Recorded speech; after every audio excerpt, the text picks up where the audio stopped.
Walang ligtas sa kamay ng batas ang isang lalaki sa Cotabato City matapos siyang maaresto ng mga otoridad dahil sa patong-patong na kaso ng panggigipit at pagkakasangkot sa iligal na droga. Batay sa ulat, ginamit umano ng suspect ang mga masisilang larawan ng biktima upang takutin ito at hingan ng pera. Bukod dito ay nahulihan pa ito ng hinihinalang shabu sa oras ng kanyang pagkakaaresto. Nakatutok dyan si Patrolwoman Maria Senyora Agbuya. Ang isang lalaki sa ikinasang entrapment operation na maoperatiba ng Regional Anti-Cybercrime Unit Bangsamoro Autonomous Region sa Cotabato City nito lamang ika-13 ng Hulyo taong kasalukuyan.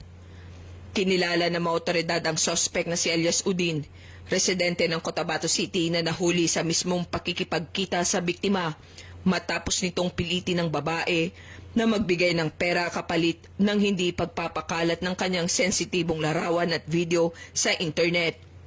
Sa isinagawang operasyon, nakumpiska rin mula sa sospek ang hinihinalang shabu, dahilan upang masampahan ito ng patong-patong na kaso, kabilang na ang paglabag sa Article 294 o Robbery with Intimidation of Person, Republic Act 9995 o Anti-Photo and Video Voyeurism Act of 2009, Republic Act 10175 o Cybercrime Prevention Act of 2012 at Republic Act 9165 o Comprehensive Dangerous Drugs Act of 2002.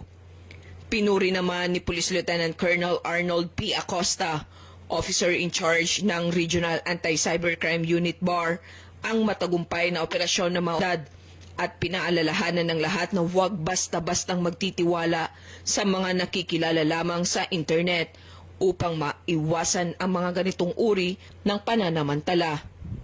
Mula rito sa rehiyon ng Bangsamoro, ako ang inyong Police News Network Correspondent, Patrolwoman Maria Senyora Agbuya, alagad ng batas, tagataguyod ng Balitang Pulis.